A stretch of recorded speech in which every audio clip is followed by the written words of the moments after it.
Class 12th chemistry में unit 7 P block के तत्व में आज हम लोग समूह 15 के द्वितीय तत्व फास्फोरस के बारे में पढ़ेंगे। पहला तत्व नाइट्रोजन होता है जिसके बारे में हमने पढ़ लिया है। आज हम लोग फास्फोरस के बारे में पढ़ाई करेंगे।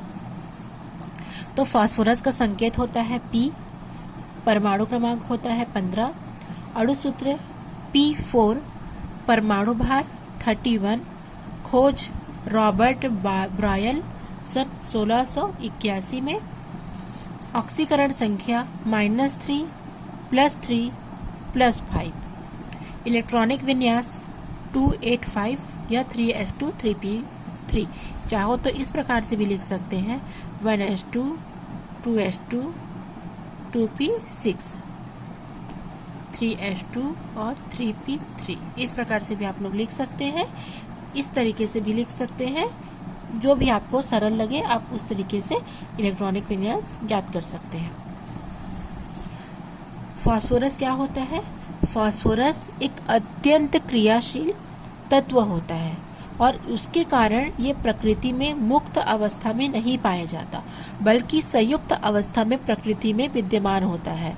और यह मुख्यतः फास्फोराइट, जिसका सूत्र है Ca3PO4 twice, फ्लोरोपेटाइट 3Ca3PO4 whole twice CaF2 तथा क्लोरोपेटाइट 3Ca3PO4 होल ट्वाइस CaCl2 खनिज के रूप में पाया जाता है।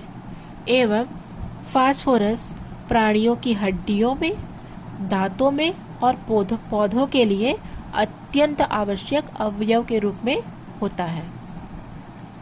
यह हो गया इसका जनरली इंट्रोडक्शन। अब हम फास्फोरस के अपर रूप के बारे में पढ़ेंगे।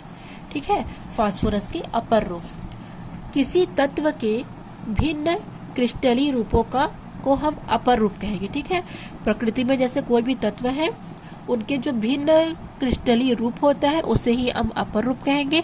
और फास्फोरस प्रकृति में बहुत सारे अपर रूप के स्वरूप में पाया जाता है। पहला आ जाएगा पीला अथवा श्वेत फास्फोरस, दूसरा लाल फास्फोरस, तीसरा बीटा काला फास्फोरस। दो प्रकार के होंगे, पहला होगा बीटा काला फास्फोरस या अल्फा काला फास्फोरस। ठीक है, दो प्रकार के ये होंगे, बैंगनी फास्फोरस और गहरा लाल फास्फोरस, जिनमें से केवल पीला और लाल ये दोनों फास्फोरस ही प्रकृति में अत्यधिक रूप में पाया जाता है। तो हम इन दोनों के बारे में ही आगे पढ़ाई करेंगे।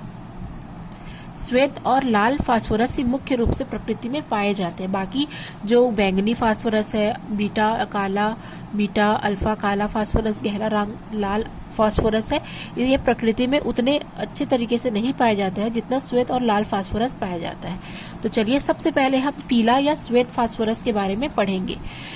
तो यह फास्फोरस की सबसे महत्वपूर्ण और अधिक प्रचुरता में पाई जाने वाली वेराइटी है, क्योंकि ये बहुत ही ज्यादा क्रियाशील होते हैं। फास्फोरस बहुत ही क्रियाशील होने के कारण प्रकृति में ये संयुक्त अवस्था में पाए जाते हैं, अपर रूप के स्वरूप में ये पाए जाते हैं।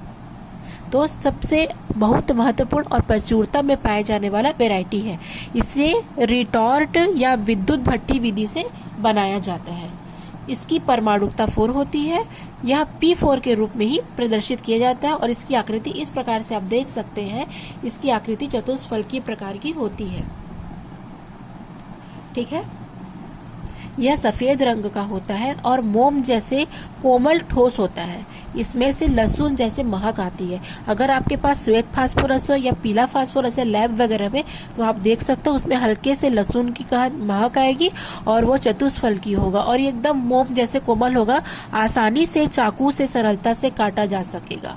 सूर्य के प्रकाश में अगर हम इसे खोला छोड़ देंगे तो वो हल्के पीले रंग की परत इसके ऊपर चढ़ जाएगी, जिसके कारण ये हरा पीला कलर का दिखाई देने लगेगा।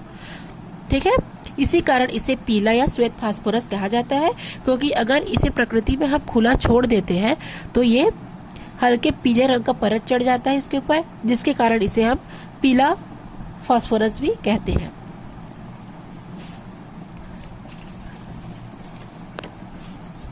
अब हम पढ़ेंगे लाल फास्फोरस के बारे में। सफेद फास्फोरस को लगभग 540 केल्विन तक आयोडीन उत्प्रेरक की उपस्थिति में अक्रिय वातावरण में कई घंटों तक गर्म करके बनाया जाता है। गर्म करते समय कार्बन डाइऑक्साइड, नाइट्रोजन या कोल गैस आदि से अक्रिय वातावरण उत्पन्न कर दिया जाता है। ठीक है, तो फास्फोरस, लाल फास्फोरस कैसे बनता है? सफेद फास्फोरस को जब अक्रिय वातावरण अर्थात कार्बन डाइऑक्साइड, नाइट्रोजन और कोल गैस आदि के द्वारा वहां पर अक्रिय वातावरण उत्पन्न करेंगे, तो जब सफेद फास्फोरस को अक्रिय वातावरण में रखेंगे आयोडीन उत्प्रेरक की उपस्थिति में और टेम्परेचर होगा 540 केल्विन, तब जाकर के लाल फास्फोरस का निर्माण होता है। ठीक है, सफेद फास्फोरस में एक बात जो मैंने आपको नहीं बताई थी वो यह है कि सफेद फास्फोरस जो है वो एक विषैला होता है, विषैले प्रकृति का होता है, जबकि लाल फास्फोरस में कोई विषैलापन नहीं पाया जाता है। अब हम इसके गुण के बारे में देखेंगे। यह गंधहीन और कठोर होता है तथा लाल रंग का क्रिस्टलीय ठोस होता है। इसकी प्रकृति विषैली नहीं होती है। इसका ज्वलन ताप उच्च 260 डिग्री पर उच्च होता है और यह समान ताप पर आग नहीं पकड़ता। अगर ये सामान्य ताप पर है तो बिल्कुल भी आग नहीं पकड़ेगा, लेकिन अगर 260 से इसको टेम्परेचर दिया जाए तो ये ज्वलनशील हो सकता है। यह सामान्य ताप पर फास्फोरस का सर्वाधिक स्थायी स्वरूप होता है। ठीक है, स्थायी अपर रूप होता है सामान्य ताप पर, और इसे जल, कार्बन डाइऑक्साइड, अल्कोहल और ईथर में अविलय विलय नहीं किया जा सकता। अर्थात जो लाल फास्फोरस होता है वो जल में, कार्बन डाइऑक्साइड में, अल्कोहल में और ईथर में क्या होता है? अविलय होता है। इसको वाष्पित करके वाष्प को संघनित करने पर हमको श्वेत फास्फोरस प्राप्त होता है। अर्थात हमको लाल फास्फोरस से यदि सफेद फास्फोरस में उसको चेंज करना है तो हमको उसको वाष्पित करना पड़ेगा लाल फास्फोरस को, और उसकी वाष्प को संघनित करके श्वेत फास्फोरस बनाया जाएगा। ठीक है, तो सफेद फास्फोरस को जब हम अक्रिय वातावरण अर्थात कार्बन डाइऑक्साइड, नाइट्रोजन और कोल गैस आदि का वातावरण बना के अक्रिय वातावरण उत्पन्न करेंगे और आयोडीन उत्प्रेरक की उपस्थिति में उसको हम कई घंटों तक गर्म करेंगे, तो 540 केल्विन तक मतलब कई घंटों तक गर्म करेंगे तो हमको लाल फास्फोरस क्या होगा? प्राप्त होगा। ठीक है,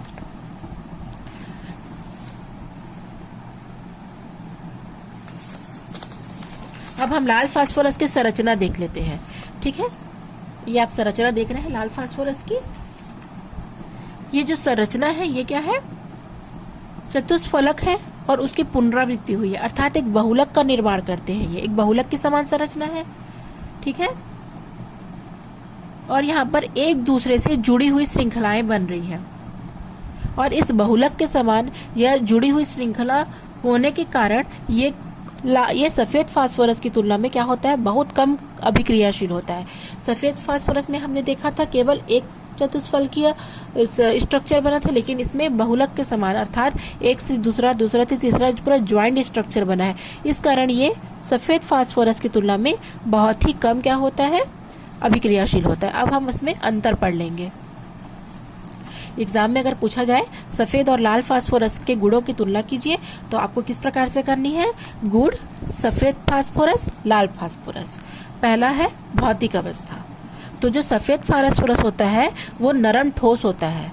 ठीक है, बहुत ही कोमल नरम होता है और ठोस रूप में होता है, जबकि लाल फास्फोरस एक प्रकार का चूर्ण रूप में होता है। ठोस रूप में तो होता ही है, लेकिन वो चूर्ण के समान होता है, भंजक चूर्ण के समान होता है। रंग सफेद या हल्के पीले रंग का होता है और ये बैंगनी या लाल रंग का होता है। गंध, इसमें लहसुन के समान गंध आती है, और जो लाल फास्फोरस है वो गंधहीन होता है। घनत्व इसका होता है 1.8, इसका होगा 2.2। जल में विलेयता, सफेद फास्फोरस जल में अविलेय है और लाल फास्फोरस भी जल में अविलेय है। कार्बन डाइसल्फाइड में विलेयता, तो जो सफेद फास्फोरस है वो कार्बन डाइसल्फाइड में पूर्ण रूप से विलेय है, जबकि लाल फास्फोरस कार्बन डाइसल्फाइड में अविलेय है। वायु में, तो जो सफेद फास्फोरस है वो वायु में चमकने लगता है, जबकि लाल फास्फोरस वायु से कोई भी क्रिया नहीं करता है। विषैलापन, सफेद फास्फोरस में विषैलापन पाया जाता है, विषैले प्रकृति का होता है, जबकि लाल फास्फोरस विषैला नहीं होता। क्रियाशीलता, सफेद फास्फोरस अधिक सक्रिय है और लाल फास्फोरस कम सक्रिय है। इसका कारण मैंने बताया कि इसका क्या होता है, संरचना एक से दूसरे से तीसरे से ज्वाइंटेड होती है, अर्थात बहुलक के समान संरचना होने के कारण ये सफेद फास्फोरस की तुलना में कम अभिक्रियाशील होता है। स्थिरता, सामान्य ताप पर अस्थिर होता है और ये सामान्य ताप पर स्थिर होता है। ठीक है।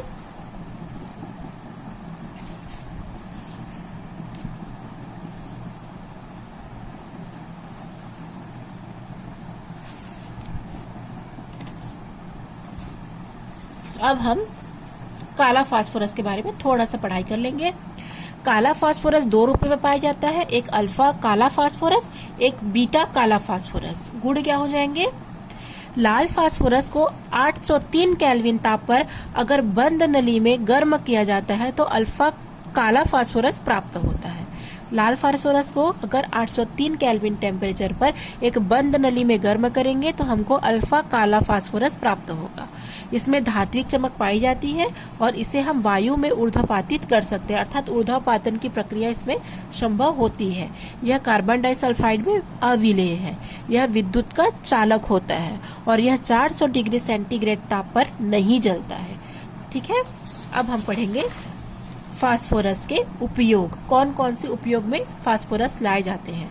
तो दिया सलाई जो उद्योग होता है वहां पर पहले सफेद फास्फोरस का उपयोग किया जाता था, लेकिन उनके विषैलेपन की प्रवृत्ति के कारण अब उनके स्थान पर लाल या सिंदूरी फास्फोरस ट्राइसल्फाइड का उपयोग करते हैं। या तो लाल फास्फोरस का उपयोग करते हैं या सिंदूरी फास्फोरस ट्राइसल्फाइड का उपयोग किया जाता है। फास्फोरस ब्रांच अर्थात प्लेटिनम, कॉपर और टीन की मिश्र धातु बनाने में फास्फोरस का उपयोग करते हैं। सफेद फास्फोरस का उपयोग चूहे मारने की दवा के रूप में करते हैं, अर्थात चूहे मारने का जो दवा बनाया जाता है उसमें सफेद फास्फोरस मिला होता है क्योंकि यह विषैले प्रकृति का होता है। और अग्निबम, आतिशबाजी सब में फास्फोरस मिलाया जाता है। ठीक है। तो आज का क्लास खत्म होता है। Thanks for watching.